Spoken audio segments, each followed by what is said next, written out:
వడోదర ప్రజలకు కొన్ని రోజుల పాటు పానీపూరి తినే అవకాశం లేకుండా పోయింది. పానీపూరీల అమ్మకాలపై వడోదర మున్సిపాలిటీ తాత్కాలిక నిషేధం విధించింది.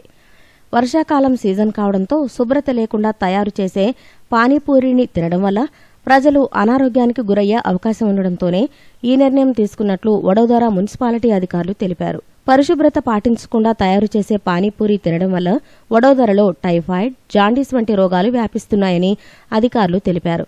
వడోదరలోని కొన్ని పానీపూరి తయారు చేసే ప్లేస్లలో Vadodara municipal corporation health department అధికారులు రైడ్ చేశారు. పానీపూరి తయారు చేయడానికి వినియోగిస్తున్న పాడైపోయిన పిండిని, కుళ్లిపోయిన బంగాళాదుంపలు, ఎక్స్పైరీ డేట్ అయిపోయిన ఆయిల్ను, కలుషితమైన నీరును అధికారులు స్వాధీనం చేసుకుని వాటిని పారేశారు.